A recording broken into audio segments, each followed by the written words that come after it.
Fabulous. Good evening, everybody, and welcome to our very first, and I'm so happy that we're able to say this, our very first webinar under the sort of Study High Young Carers project. Today's session is a day in the life of a university student. And it's university carer even. So hopefully the information that will be received today will be of some use. I know there will be some really good content that's coming our way, and it'll be really good to sort of hear the different experiences from our ambassadors. But before we begin, just got a couple of housekeeping sort of things to sort of consider. So for everybody, really, where possible, if you can keep your mics off and cameras, your cameras will be off anyway, but if you can keep your mics off, if you're not talking or anything like that, would be helpful. If you've got any questions, please put that in the chat, in the Q&A section. They are going to be anonymous, so no one's going to sort of know who it's actually from. This session should be no more than an hour. If it runs a little bit over, then obviously we'll sort of let you know. You might hear some sensitive information, so just be aware of that. And obviously if anything affects you in any particular way, then just let us know. And we'll obviously sort of help manage that as well. Okay, over to you, Jess. Awesome. Just to echo Gabby, welcome everyone. So as well as Gabby and I this evening, we're also joined by some fabulous guest speakers. They've all given up their Tuesday evening to join us, so thank you everyone. We've got Darren, who is a student recruitment officer from the University of South Wales, who's going to be leading a session in a moment. And we have some fabulous student ambassadors representing different universities this evening. So we've got Andy, Ben and Nelson from University of South Wales, Oxford Brookes and the University of Oxford. And there'll be an opportunity towards the end of this session to hear more from them and to put any questions that you might have to them, and just to hear about their experiences of going to university as well. So thank you all so much for joining us. Darren, I'm going to hand over to you. Thank you. Thank you, Jess. Thank you, Gabby. I'll think about 35 minutes on this one, maybe 40, and I just want to make sure I give the ambassadors some time as well for the Q&A. So what my intention is today is to give you a really solid overview of the student finance process, as well as some tips as well for young carers in terms of perhaps what to look for when you're applying for a course, and some of those sources of extra funding that are out there for you. So I'm just going to bring my slides up. If I can bring that up smoothly, that would be brilliant. So here we go. Hopefully, has that worked? Have we got it all out? Have we got a thumbs up from Jess? Excellent, thank you. Fantastic. So I will just flip to that one now. Fantastic. Right then. So first of all, some common questions really that I can go through is how much will a degree cost? What support am I entitled to? And how much will I repay back the debt? How much will I be paying back is how that should be phrased. So first of all, how much will it cost? Let's answer that question. The eligibility criteria is for student finance is that you would need to be a UK national or an Irish citizen. You need to be settled under the EU settlement criteria, or you need to be granted indefinite leave to remain in the UK for other reasons. So if you meet at least one of these criteria, you'll be eligible for student finance.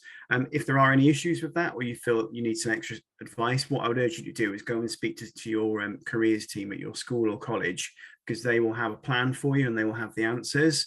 And all of the answers are readily available on the student finance website. That's a sort of quick overview really, and a bit of an introduction to who's eligible for student finance. And then first of all, the tuition fee loan. So your student finance will be split into two parts. Tuition fees are £9,250 a year, and that pays for the course costs. So if you were to go off to study medicine, or if you're to go off to study history, broadly speaking, your tuition fees are the same, and they're a maximum of £9,250 a year. However, there are some institutions that might charge a little bit less. Typically, if you choose to study a degree level course or a higher education course, so that's level 4 upwards at your local college, for example, it might be the case that your fees are more closer to 6,000 rather than 9,250. So I just wanted to point that out. At the University of South Wales, that's what we charge. It's 9,250. And broadly speaking, that is quite standard across the university sector. That tuition fee loan, if you take it out, will be paid directly to the university. It won't come into your bank account and then pay it out again. You don't have to pay the tuition fees up front from your own pocket. And it is a loan as well, so it does have to be repaid. And I'll talk a bit more about the repayment terms later on. And then you've got living costs on top of that. So any student who meets that initial criteria that I talked about at the start will be eligible for maintenance support. And that can be used towards your travel, field trips, course textbooks, accommodation costs, anything that you can think of that you would need money for, that can be used for that. And then it also covers your social life, shopping, clothes, and much, much more. Okay. The maintenance loan that you're entitled to will vary depending on your circumstances. So we'll go through that as well. And typically it's a sliding scale from the bottom end, which everyone's entitled to, and then the top end of maintenance support, which you can be eligible subject to assessment. So let's have a look at that in more detail as well. Let's have a look at the figures. And if at any point someone wants to put a note in the chat to stop me or ask any questions, please feel free. And I'll just rely on the panel here to just let me know if that message has come up, because I can't see that while I'm presenting. Okay. So actually, this is something that I would like you to really take note of. If I go to the next slide, is the maximum available maintenance support costs. So if you decide to live at home while you study a degree course or a higher education course, the maximum available to you will be 8,400 per year. If you are living with a parent or carer that's entitled to benefits, that will actually increase to 9,910. And then what I'll do, rather than read out all of these figures, is just take a moment, just allow you to have a moment to just absorb those figures that they're on. And if you want to take a screenshot of that or a photo of it, then please feel free. And I can make these slides available to Jess afterwards to share.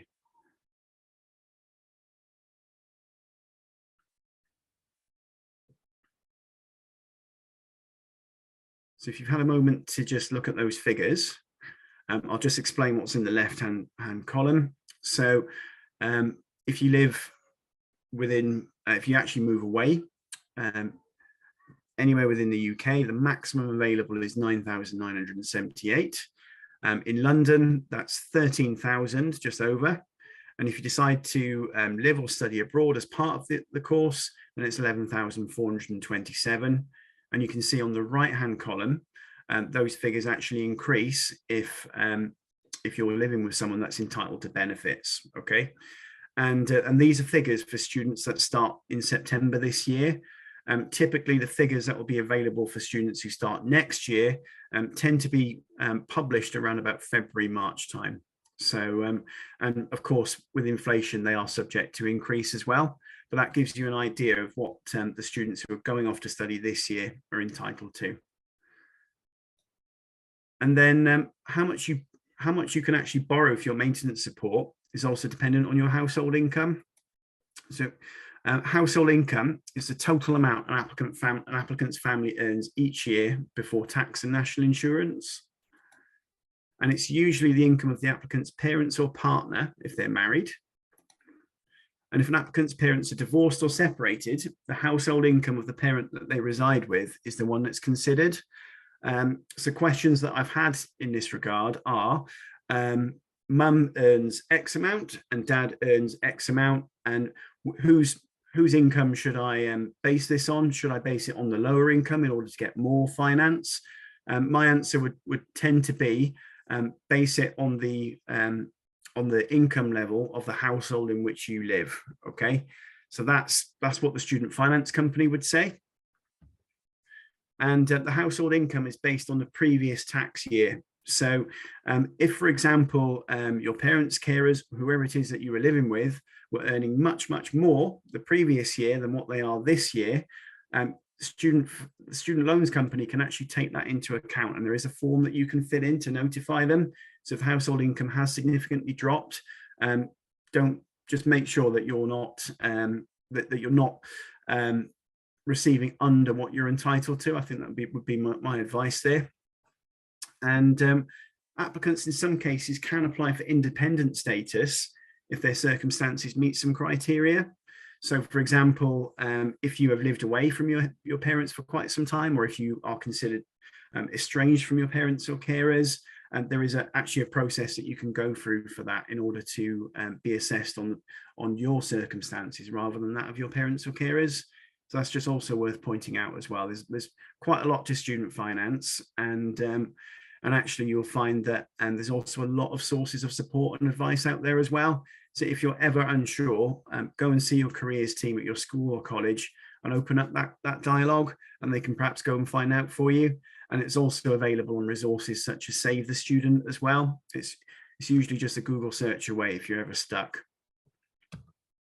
Looking at the figures then, it's on a sliding scale.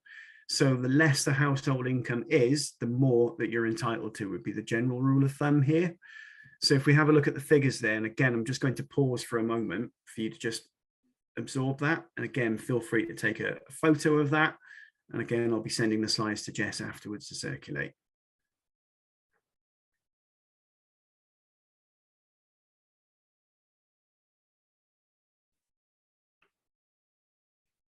So moving on from that, you can see that the less the household income is, the more that you're entitled to. But there are some caps on that as well.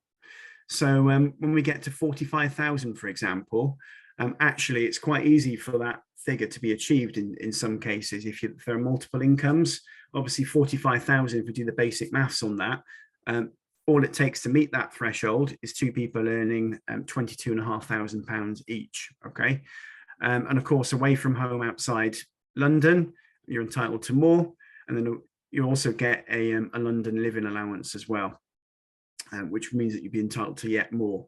I guess as an aside point from that as well, something to watch is that some cities actually are quite expensive, but aren't eligible for that support with the extra finance for London. So just again, my advice would be, if you are looking to move away from home, look on the university website that you're intending to study with, and just see how much their halls of residence are.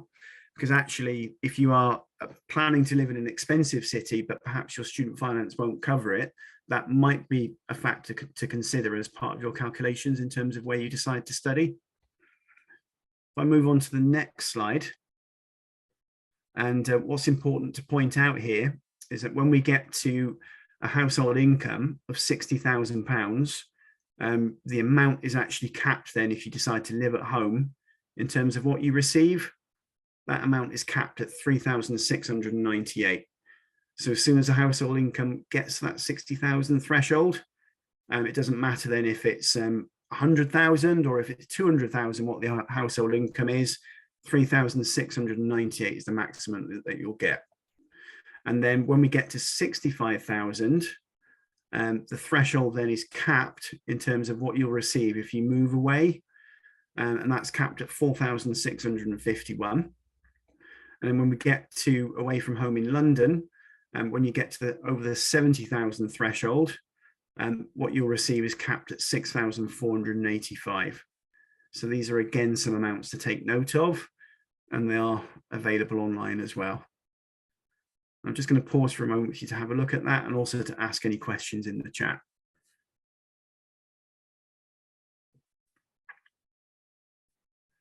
Okay, all good. Just as an aside, I know if it's myself looking at some figures and someone was talking, I just want a moment to absorb them. So I just wanted to give you that opportunity as well. Right then, okay. So moving on then. And this is the additional support to run through as well. So if you identify as a disabled student, then eligible disabilities could include long-term health condition, mental health condition, specific learning difficulties such as dyslexia, and you can claim a disabled support allowance, which will be subject to an assessment as well. So my advice would be, when you're submitting an application to a university, make sure that you disclose any disabilities or any conditions that might affect you, not only for the funding considerations, which you would need to also include this as part of your student loan application, but also it means that if you disclose a condition, the university can actually pick that up as a support need, but they can help you as well. So and actually at the University of South Wales, just as an example, because I went through a training session recently, what we tend to do is sit down with a student who makes a disclosure about something that could affect them while they're studying, and then we can open up a dialogue about what reasonable adjustments can be made as well to ensure that they can access the course and that they're comfortable during their studies. So I think it's just really important to just disclose that information up front. And the disabled student allowance is in addition to the standard student finance package, which I think is just important to note. So all those figures that I talked about, this will be on top of that. So it's not repaid and it's not affected by household income.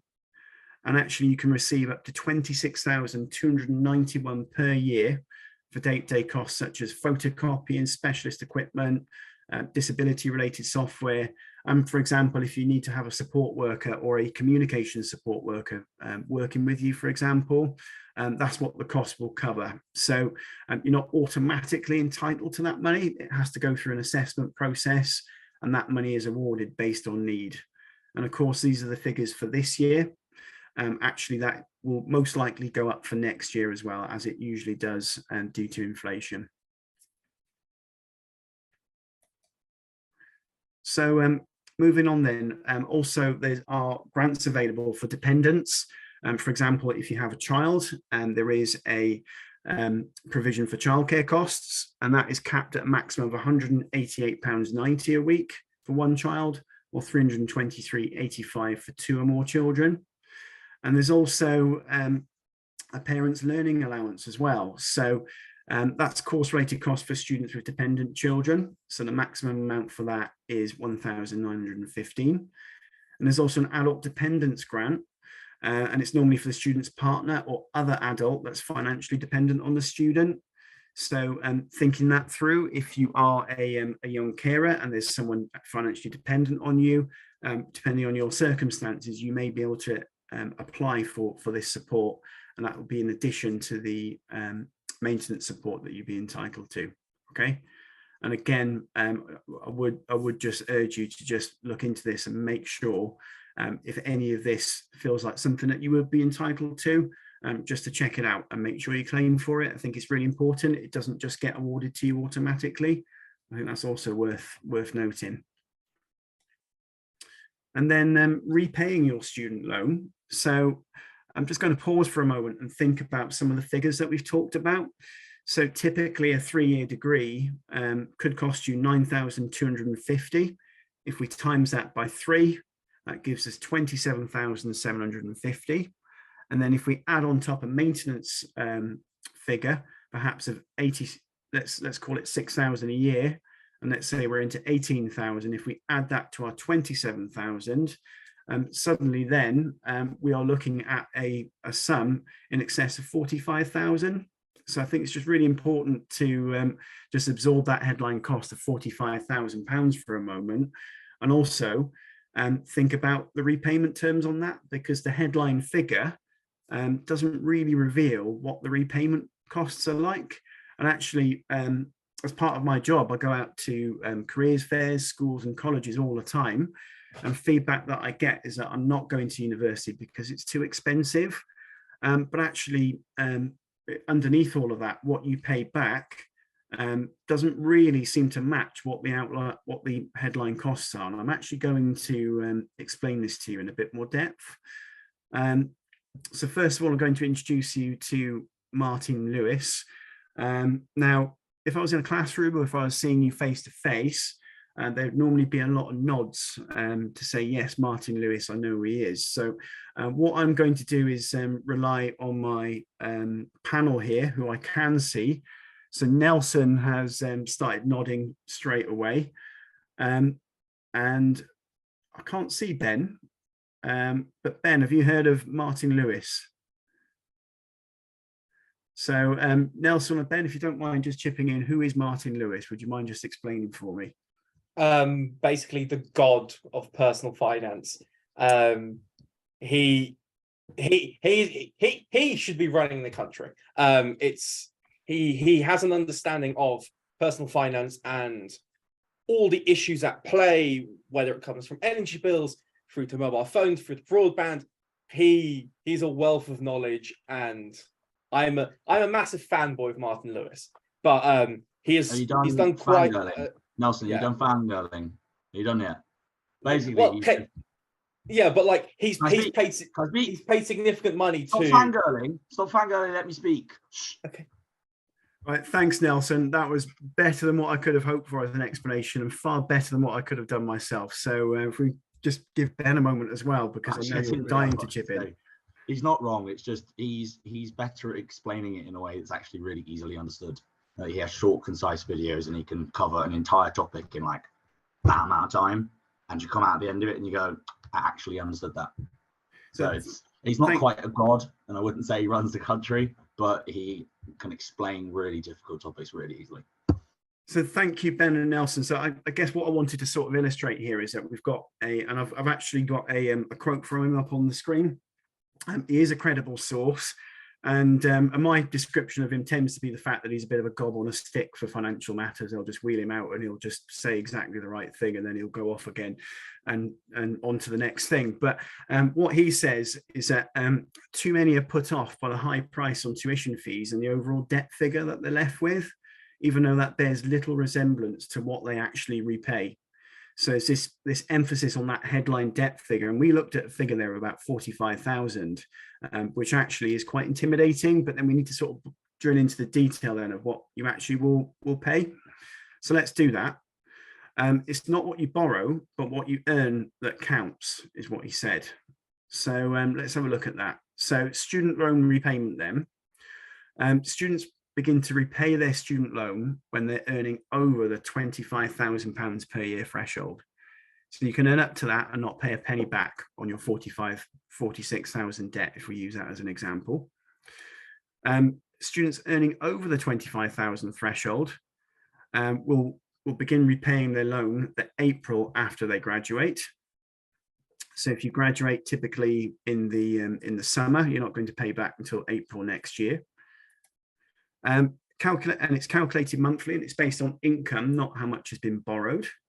So if, for example, you do a 4-year course, which can be quite typical if you include a foundation year, or if you change your mind and restart, for example, then again, that extra amount that you'd be borrowing, that wouldn't affect your repayments either. So do bear that in mind. There are, for example, a number of sandwich year options that you can take as part of a course. And what I mean by a sandwich year is that you can take, you do your theory year, do a year of a work placement in industry. It could be your meat in the middle of the sandwich. If you eat meat, could be lettuce, whatever you like. And then you can top that up then with your last piece of bread and your last amount of the degree. And that can sometimes be a 4-year degree rather than a 3-year degree. And that can lead to better prospects as a result. So it doesn't even matter if you borrowed more and you are one of these people who've done 4 years rather than 3. And repayments then, and this is the sort of key part that we need to zoom in on here, is that repayments are 9% of your income above the threshold, and they're automatically deducted by HM Revenue and Customs. I nearly said Her Majesty's Revenue and Customs. I mean His Majesty's Revenue and Customs. So thinking that through. So let's say, for example, you're earning £26,000. What we're looking at then is 9% of the 1,000 over the £25,000 threshold. Just to check that we've got some people listening to us, is anyone happy to pop in the chat what 9% of 1,000 is? And Ben and I'm Nelson, not please even stay out of going this to one before attempt you. that because I'm rubbish with numbers. Or if we're working out, what's 10% of 1,000? 90. I'm going to let somebody else figure that out. Darren. 90. Exactly, it is 90. So if you're on 26,000 a year, all you're going to pay back in that year is £90. So if we divide that by 12, what's 90 divided by 12? Anyone want to give me that one? It's going to be about £7 something. Going to be about £7.50, somewhere around that ballpark. So that's how much we're paying back per month. So on a 26,000 a year salary, we're paying £90 a year, and that's £7 to £8 a month. Really, that's how much we're paying back, and that's what I want to illustrate here is that actually university is potentially, if it's the right route for you and it's what you want to do, it can be affordable when you've got repayment terms like that. And of course, the more you earn, the more you pay back. But then the more you earn, the more likely you are to be able to afford to pay back, if that makes sense. So that's what I want to illustrate with that one. If the income drops below £25,000, repayments will stop as well. Okay. So if you take a career break, perhaps you might a year out traveling, perhaps you could be doing anything. You might have a career change and a drop in income. Then your repayments will stop. So that's also important to note, because there has been feedback that I've had in classrooms that I've been in, that they think that debt collectors will come around and take your stuff if you stop paying or if you're not earning. I just want to bust that myth and say that that won't happen. So actually these loan terms, I'm nowhere near as qualified as Martin Lewis, but these loan terms are actually very favorable. And as a financial decision, you can do far worse than take out a student loan. I think that's probably important to note, particularly when you balance that against your future earning prospects, which potentially will increase if you do a degree. Okay, so I'm just going to pause for a moment. Are there any questions, perhaps anything from the panel or anything in the chat? We all good? I've got a quick question, Darren. Yeah, go Sorry ahead, to put you on the please. spot, but a question that we get asked a lot is there interest put on a student loan? There is, and that interest is worked out based on the RPI, which is I believe the retail price inflation index. So yes, the interest goes up, but the repayments won't. So in theory, you could owe £1 million on student finance and you're still only going to be paying that 9% above the threshold. Okay. And then after 40 years, and this is also crucial as well, after 40 years, any outstanding balance is cleared. So if you're in a position where you don't pay it off, or if you don't earn enough for the rest of your life, then actually it will be wiped after 40 years. So let's say, for example, our inflation continues to go absolutely berserk at 10% a year, and you're never going to pay it off because everything's just, perhaps people are in an inflation point of view when people are sort of wheeling their money around in wheelbarrows because that's how much money's worth these days. Hopefully that will never happen. But it will be cleared after 40 years. I've got a question there from Andy. Did I see a hand up? Yeah, I was gonna ask, can this term ever change over the years? So actually the 40 years, like just all of a sudden just change, and now the 50 after you signed up to get a loan, and I don't know, you're 15 years in, can the terms change again? No, the terms don't change actually on that one. So what actually has happened is that the government has changed the terms. So last year and in previous years, they wiped it after 30 years, but the government actually has changed it now to 40. But that actually hasn't affected those people who were signed up on the 30-year term, if that makes sense. So no, so it's like you're signing up to a contract then. You're like in a contract with the government. So is it like a contract equivalent, did you say? Yeah. It's like you basically signing up for a contract with terms and conditions. Is that what it is, like in the long term? Because you've got all these terms. there are safeguards in to protect that. So when you sign up to the student loan, they'll give you those terms and conditions. So the government can't just change their mind and make you pay, or perhaps make your great grandkids pay it off for you. They can't do anything like that. Does that make sense? Yeah, makes sense. Thank And I you. was joking about the great grandkids, just so we're clear. Okay, thank you. So moving on. So here's a bit of an illustration really about how much you'd be paying back, and depending on what you earn. So I'll just give you a moment to absorb that as well.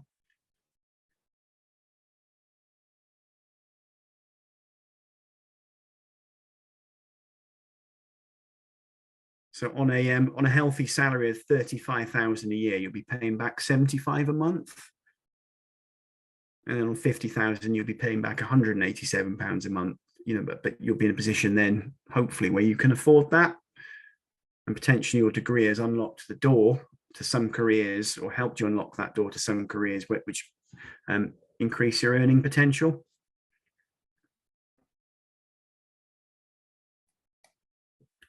And then moving on, in terms of how to apply, if you search for the Student Finance England, you'll get to the .gov.uk website, and it will ask you for proof of identity and proof of parent, care, or household income when you apply.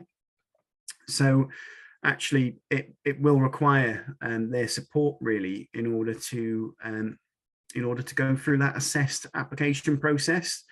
Without that, you'll get the non-means tested maintenance loan, which could be significantly less. Now, of course, if your parent or carer is not in a position to comply with that, then make sure you contact the student loans company for advice. And again, most scenarios will be covered. Student finance applications can typically take about 6 to 8 weeks to process. So what we always say is make sure you do it long before the school or college year ends, in order to receive your tuition fee entitlement and maintenance loan in time to start your course. Universities tend to be quite flexible. So if your student loan for your tuition fees hasn't taken effect by the time you start, then they can be quite flexible on that. But then you might not have your maintenance loan to actually get by and use that funding for your everyday living costs. So, it's much better to get it done sooner rather than later. And you can actually apply for student finance before you know where you're going. So that's really important. So what I mean by that is that by this stage of the year, a lot of year 13 equivalent students will actually have an offer in the bank, but actually some of them won't. Some of them might not apply until later. And that's okay, because you can actually still apply for your student finance now, if you're in a position where you're going in September or October or whenever it is the term starts for you. And you can actually then update your application later and put in the university that you want to go to. So that's a really important point. And typically you can apply in March, and you'll need to reapply every single year. So that's something else to note. But of course, if you've applied before, it tends to be a bit easier when you do it the second time. Scholarships and bursaries now. So I want to cover this off. Every university will offer a scholarship or a bursary, and you may, I'm pretty sure a lot of you would have heard those terms, but if you haven't heard what they mean, a scholarship or bursary is essentially a word that describes free money for you. And that free money is assessed, and you will normally have to go through an application process or meet certain criteria. But if you go through that process and are awarded it, then it has its own reward. You can get that extra money. And that is on top of your student finance application. And it's well worth doing your research on that one to find out what's available. Something to perhaps you could note down is a website called the Scholarship Hub. You can actually apply through that and search for lots of bursaries. Some of them are for really worthy causes, and some of them not so much. So, for example, one of the famous ones I've heard of is that if you're called Graham, you can have a bursary just by being called Graham. I've actually heard of that. Whether or not that's fair is another matter. But if someone out there wants to give you money because you're called Graham, so be it. they're quite weird and wonderful sometimes. I know that Stormzy, for example, I think has put up a bursary if you are a black student and you want to attend Cambridge, for example. These are the sorts of criteria, and these criteria, I'd say, are quite arbitrary. They're quite specific to the person who has put up the money.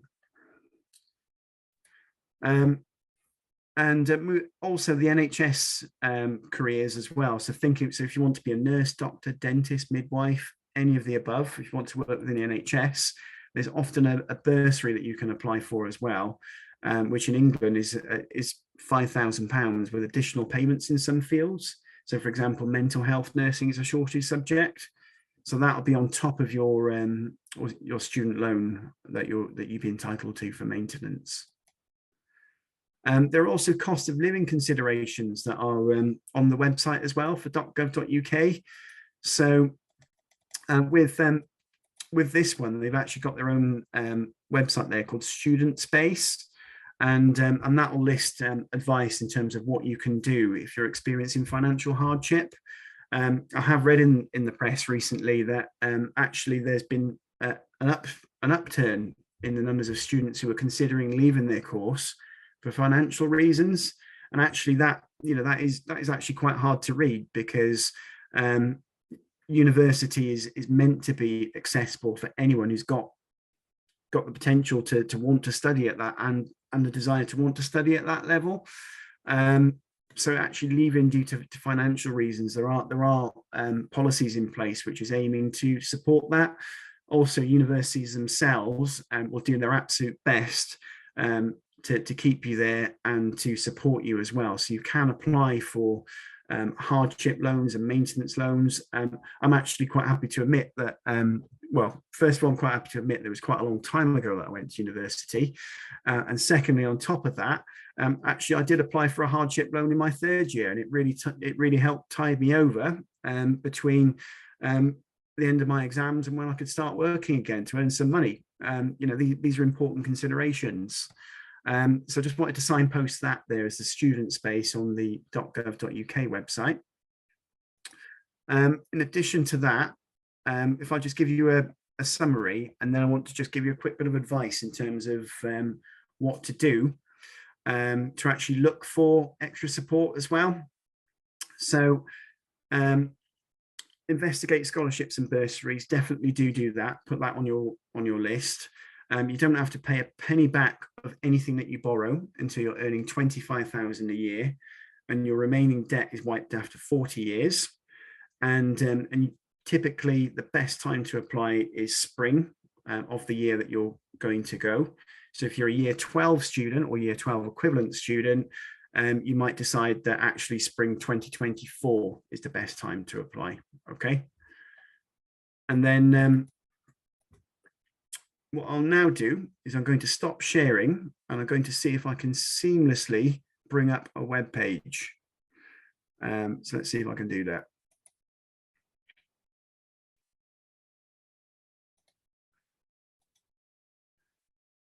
Right, I brought up a web page here, and I'm hoping to get a thumbs up from the panel to see if you can find that. Brilliant. Now, I've actually got the controls for Zoom right in my way. So if I could just move those out of the way, brilliant. I can now navigate around the website. So what I wanted to do was just illustrate how to actually find certain sources of support that are available to you on a university website. So I've picked a few examples. So just checking, you can all see that still, can't you? Yeah, brilliant.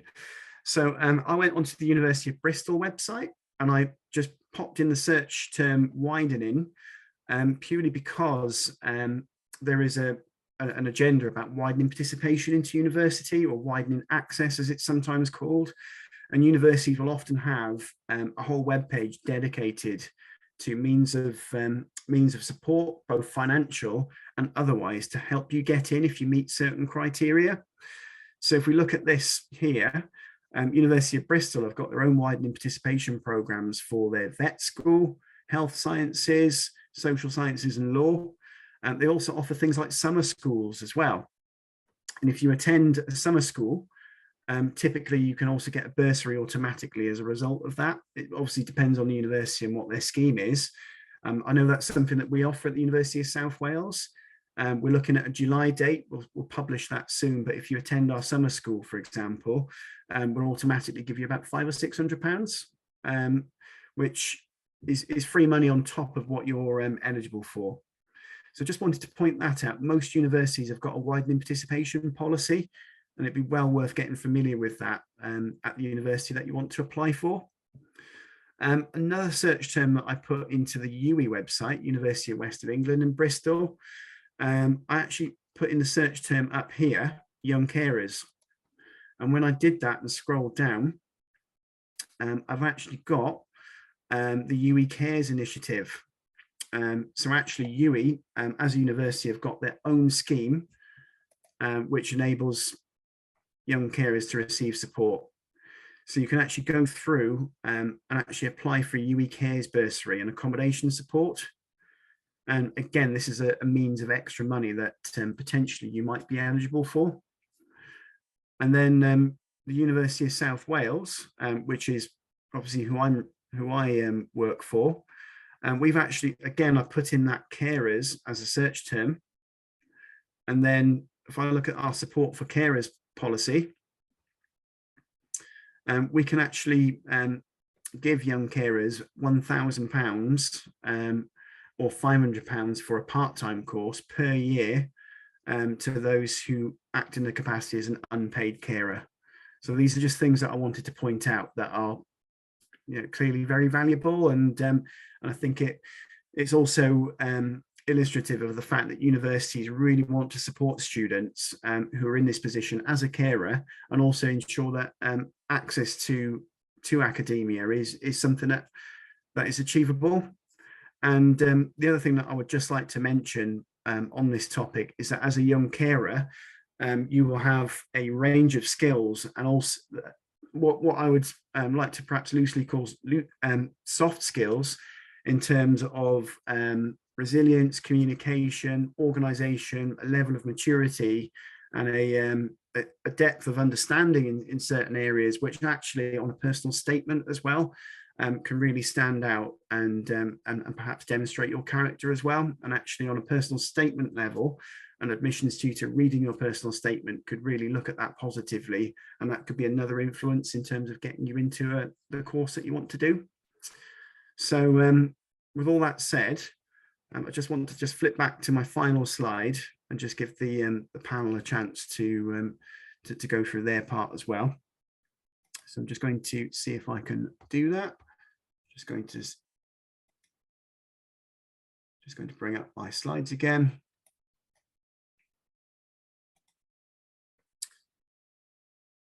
And then hopefully I'm sharing again. If I got a nod, thank you. I was on a Teams call recently where every time I flipped a screen, it just lost. So I'm perhaps a little bit paranoid that I'm not doing it correctly, even though I've hopefully done it a few times. But thank you for that. I just wanted to illustrate the fact that we do have an open day on the 17th of June at the University of South Wales.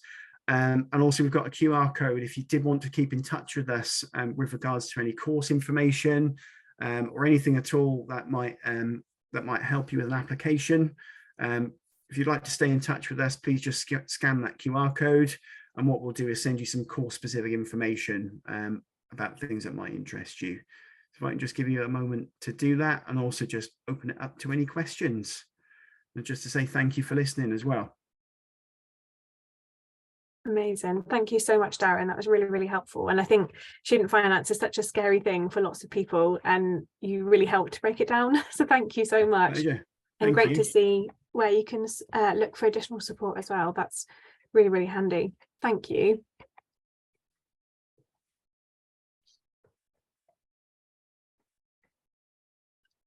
Brilliant. And as Darren said, we'll make sure that we share his slides with you as well, so you've got that information afterwards as well. Brilliant. I just quickly, before we move on to speak to our student ambassadors, I did want to mention, and hopefully you will be able to see this in a moment.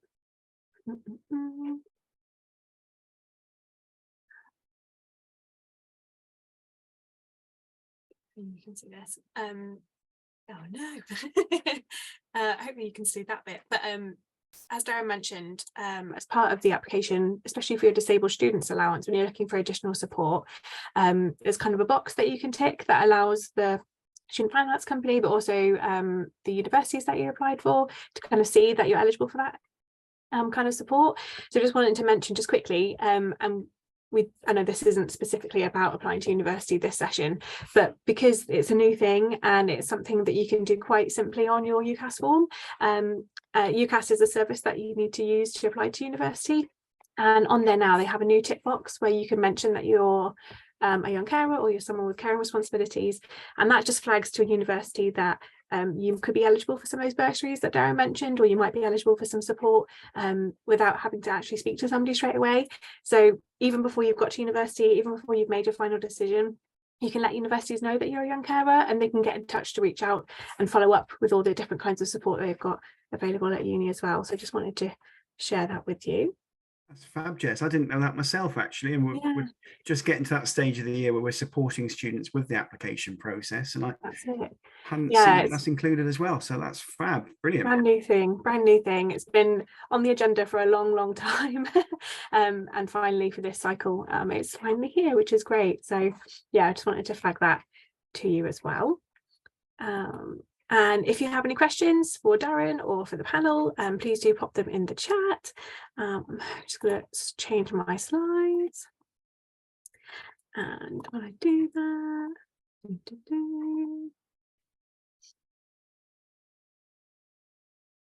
here we go. Hopefully this will work full screen. Yay! Fantastic. So thank you again, Darren. That was really helpful. We do have time now to chat to our student carers who are here. So if we wouldn't mind, maybe Andy, we could start with you. If you wouldn't mind just saying a little bit about yourself and what you're studying, what year you're in, and yeah, you can tell us all about you. Thank you. Oh no, Andy's gone. Come back, Andy. I'm so sorry, I pressed the wrong button. Hi everyone, my name is Andre Heining. I am a second year IT student at USW, and my journey is from a very non-traditional background, and obviously I moved here in the UK in 2012 from Italy, and with a lot of like twists and turns, I managed to bag myself at GCSEs, and about the English education system, and then quickly was thrown into the whole university application process through UCAS to sixth form. This was in Bristol. I moved to currently obviously I'm in South Wales. I've been here for a few years because I did a foundation year with my degree, and then I did lots of different things, which I'm super proud of, and among which also having caring responsibilities. Unfortunately, during my time at university, my dad passed on. This was the primary person I was caring for, and like remotely in person. It was a journey away every weekend to go home and go see my dad, and so there's been lots of ups and downs, but I found the strength in the ups, and I had a great support system, which I think is super key as having a caring role in your family. Did I miss anything else? That's great. Thank you so much, Andy. Thank you for sharing that. I really appreciate it. We'll come back to you for your question. Nelson, can I introduce you next? Of course. I'm Nelson. Some of you may or may not know me already. I am a third year PPEist at the University of Oxford. PP being what I call the degree of the devil. It's philosophy, politics, and economics. I've been a young carer for 7 years now. Doesn't feel like 7 years, but it's been 7 years. And final year, got exams, life, stress, hell. It's all coming next. Yay, something to look forward to then. That's brilliant. Thank you so much. And Ben, welcome. Can I introduce you? Thank you. Hello, I'm Ben. Likewise with Nelson. Some of you most of you will probably know me already. Your parents won't. I'm 21 years old, currently studying foundation in business at Oxford Brookes, with the aim to go to London School of Economics next year. Life took a bit of a few hard turns. I've been a young carer for 5 or 6 years on my own for my mother, who has had cancer and several other issues for more than several years. I also have autism and ADHD, which has meant that everything's like harder by like a factor of 5. But you know, it just struggled with some issues when I was younger, slowed life down a bit, but now I'm back on my feet and I'm at uni and I have an aim. So that's about it for me. Amazing. Thanks, Ben. Thank you all.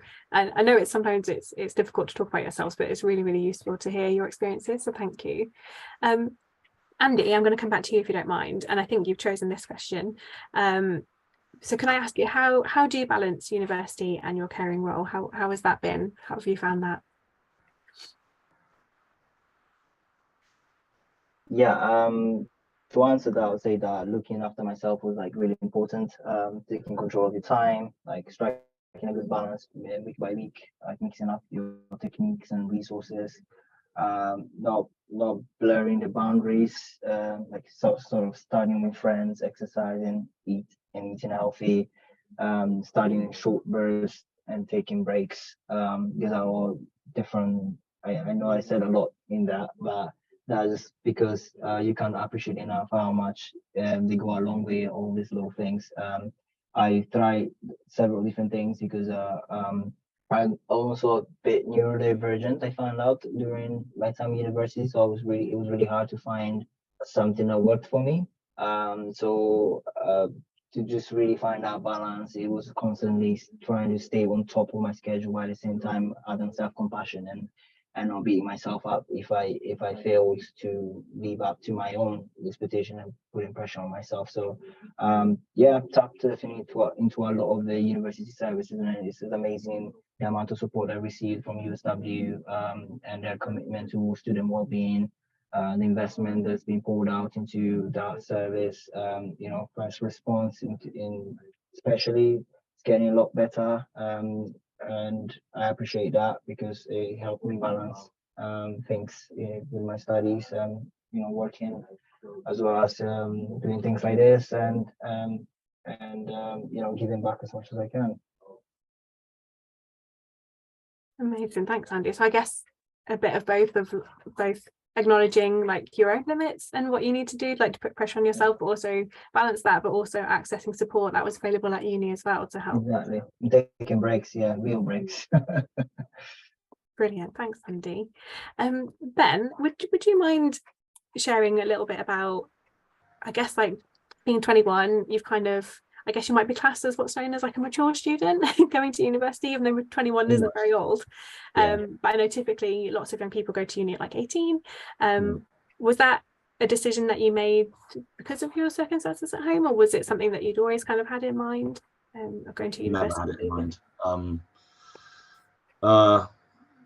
The decision to come to uni, well, no, putting it like that would be inaccurate, to be honest. It wasn't so much a decision, it was more just the way life went because of everything that happened. I struggled with mental health severely for several years around year 9 to 11. So I was too unwell to take the GCSEs the first time round. So I did a few of them and did what I could. And then I retook them the year afterwards. But I spent that year almost in self-isolation, trying to sort myself out, which then found out at the end did the exact opposite of helping me. But fluffed the GCSEs the second time around. So I went to a college and buckled down. Then came second year, which would have been 2 academic years ago now. I got COVID from October to February. So stuck on a bed with a respirator down my throat and oxygen tanks and people in suits walking around me for a month or two. So that rather hit me down as well. So came out of that, finished 2 of my A levels, then went to college for a 3rd year and finished the other 2. Got some really good results. And then I ended up here because my entire life I've always wanted to do maths. I've had one dream. It's never changed. Been there since I was 5 years old. And then I came out the back end of everything and I didn't like it anymore. So I had to find something else. And it took me a few months, but I found business and that's where I'm going. So I contacted LSE and they told me just go do a foundation year and do well. But I guess the only thing that the way life has gone for me has taught me is that just because for a long time life seems like it's going one way and only one way, like there's no way out, it's you're on this train, it's not stopping, you can't know what's going to happen next month or next year. You can't know what you're going to be like when you go to uni. You can't know what you're going to be like the year after. You can't know what's going to happen. So my only advice is, much as it's not helpful, ride the train and just go with it. Go with it and make the most of it, and you work with what you've got. And then you find that some of the worry and some of the stress just slips off. That's all I pretty much have to say. Thank you so much, Ben. Thank you. I really, really appreciate your personal experience with that. And I know that you've helped with lots of these types of events before, and I think especially with our Young Carer group, and I think the message that you very clearly display is that you can do it, and there's lots of different ways to do it, and it doesn't have to be the typical it's not as hard as it seems. Yeah, but I guess once you're in that, and once you're in that situation, it might seem like it's really difficult and it's really hard. But I think what you just said there about that resilience of keeping going is really, really important, and I think that's something that lots of people struggle with. So to do that, it's not so much resilience, because I think as a young carer and someone with autism and someone that's been through my own difficulties, it's tough being resilient at times. You break down, and you cry, and you shatter, but you just stay on the train, and eventually by some miracle you find some of the pieces have worked themselves way back together, and you can carry on trudging. It's just the way it goes. You keep going, you keep moving forward. Yeah, thank you so much, Ben. Thank you. And Nelson,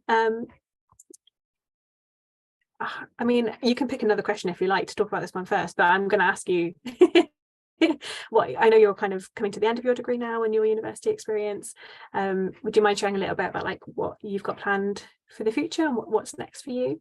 Yep. So someone has been crazy enough to give me a employment offer, and I'd always planned to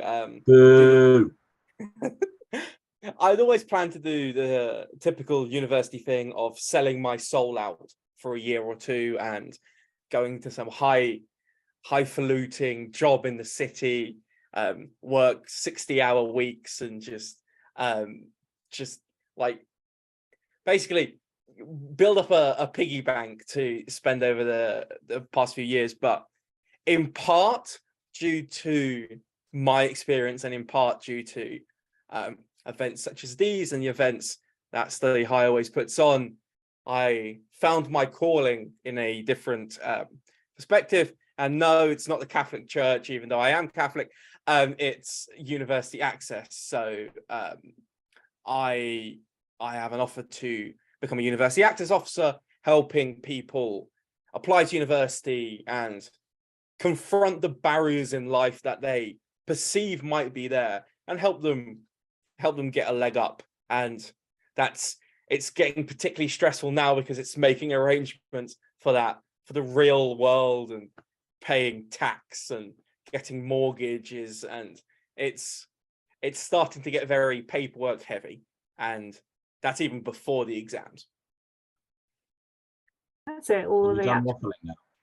No, no, it's helpful to hear. I'm really, really glad, Nelson, that experience with us and your time at university is kind of giving you that experience to go on to this similar role in the future. It's given me a soul.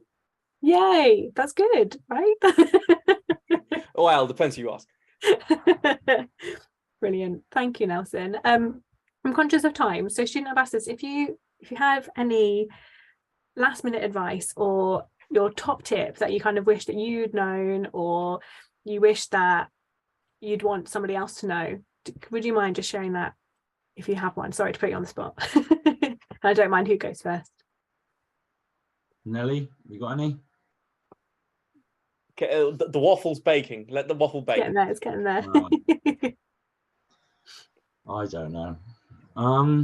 Any top Sorry, tips? Are you aiming this from a uni student's perspective or a young carer's perspective? Either, Ben, either. I would just repeat my primary school motto. It's weird, but it's something that's it's one of two mottos that have led me through life. The primary school motto being only my best is good enough, and then my other motto being que sera, sera. Whatever will be, will be. If you put both of them together, it's basically just take each day as it comes and do your best. Yes, you might feel that your best isn't, when you can look at other people, anything on the scale of good enough, but it's your best. And you shouldn't, we live in a world, and this is going to be a spiel, but we live in a world where you compare to other people, but ultimately only your best is good enough. And if you've tried as hard as you can, at the end of the day, that you couldn't have done any better. Awesome. Do you want to go, Andy, or do you want me to go first? Do you want me to, or you? I'll go. I guess the only advice I have is going to sound really cold and blunt. I'm going to sound mean, but to whoever ends up watching this, this is aimed at the young carers, not their parents. To the younger ones, hang in, but to the older ones, the ones that uni is more of a pressing issue for, the majority of you, there will come a point where you look in the mirror and you find that you've started to live your own life. And I can't guarantee you when it will be. I can't guarantee you why it will be, what year you'll be in, when you'll get it. But there comes a point where you start living your own life for you. Doesn't mean you forget, and it doesn't mean you suddenly become someone else. But uni is the gap between being children and being adults. That phase where you go from one to the other. You get to mess everything up, go wrong, make mistakes, and then you come out the other end, whoever you want to be. When you come out at the other end of uni, you won't be a young carer anymore. You'll be your own man or woman, or however you identify. You'll be an adult, and you will have an entire life ahead of you. 60 years probably, average. You're not going to be a young carer for 60 years. You're going to be a young carer for a few more. You'll always be a young carer in your head, but it's not like this forever. You know, it's not really advice or top tips. Can't really give you to just do it how you do it. But yeah, no.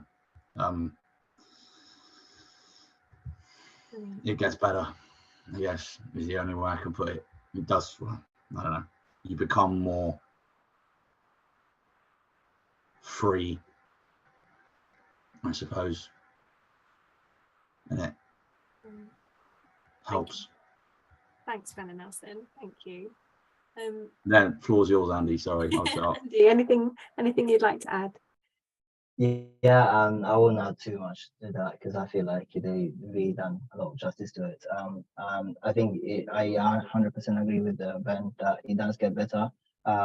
I wouldn't necessarily say that it does get easier because obviously there's a lot that you're gonna deal with in terms of like emotionally, mentally, and she's right, like resilience might not always feel like you are resilient, but actually you'd see that by you choosing to go for what you you believe in, and the rest of it, you actually find ways to push through.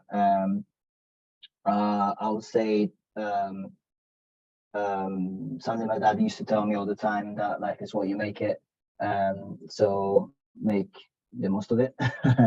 And that's how I ended that sentence in my head, and after he passed on, because I thought actually when I came to university, a whole world of opportunity opened up for me. And one of the biggest opportunity was actually really understanding the value of networking and seeking out for mentors, because the kind of background I come from, without mentors, without networking, it's really hard to break through glass ceilings and enter into some rooms and know about stuff out there that you have no clue about because of where you come from. So it's also super important that you don't just like close yourself up, no matter how hard your internal road and things have been for you. Like, it's like, be open-minded, like explore, like don't be afraid to fail. And also I wanted to say one important thing for our generation is really comparison and just seeing like the stage you're at and where where your peers may be. Like, you're writing your own story, remember that, and believe in that story, that is going to be a good one. Yeah. Amazing. Thank you. Can I just round it off by Go just for it, Ben. saying, Go for it. because yeah, I'm in the mood. I'll just end it by parroting what Andy said in a different way. Your story is different to everyone's. Everyone writes their own story. I like writing stories, but everyone's life is different. You write your own story, you choose the words that go on the page. You don't need the same words as someone next to you. You write your story, you live it, and you open the book and you share it with whoever you want to. But the thing I'll end it on, and I'll just back up both of what Andy and Nelson have said, is that something I used to say in the mirror was, you think you're weak, and yet you're still standing today, aren't you? And a month ago, I'd had the same thought. I'd looked in the same mirror and gone, I'm weak. I can't do this. I'm going to break. The world is awful and it's shit. Pardon my French, but it is the way it is. And then 2 months ago, I felt it. 3 months ago, I felt it. A year ago, I felt it. 2 years ago, I felt it. And each time I felt it, still standing here today. You see weakness, but what I remind myself is that you see weakness because you're too busy being strong for everyone else. And young carers get that. Not a lot of other people do. Just because you're busy being strong for everyone else doesn't make you weak. It just makes you tired. Don't mistake the two. Tired can be, tired's just a thing, innit? Weakness. No. I wouldn't call any young carer weak. And I'll leave my piece there. Awesome. Thank you all. I'm going to round of applause for everyone there. Yeah, absolutely. Yeah. Thank you all so much. I think you've all said some incredibly poignant things, and I think will resonate with everybody who watches this recording. So thank you. Thank you so much. And also thank you to Darren as well for your time this evening. Really appreciate it. Just before we end, I just wanted to plug our next webinar, which is happening next week. And we're going to be talking all about apprenticeships. And we have a young carer apprentice joining us next week, and also somebody from Carers Trust to talk all about what apprenticeships are, and where to find them, how to apply, and just what that experience might be, and what that looks like for just one young carer who is doing that type of qualification. So we'll send out some information about that. Please do join us if you can. And also just a reminder that it's Young Carers Awareness Day tomorrow. So your school, university or college might be doing something. There's lots of stuff on social media. Lots of young carers also sharing their own experiences, a bit like tonight. So please do get involved with that as well. And if you think of anything that you'd like to ask our panel, or you've got any questions about student finance or anything else to do with the university or your next steps or support, then please do get in touch. Gabby and I are always happy to help, and our details there on the screen. But for now, thank you again. to our panel, thank you to all of our speakers. Thank you for joining us this evening. Really hope you found it useful, and look forward to seeing you all again in the future. Thanks all. Brilliant.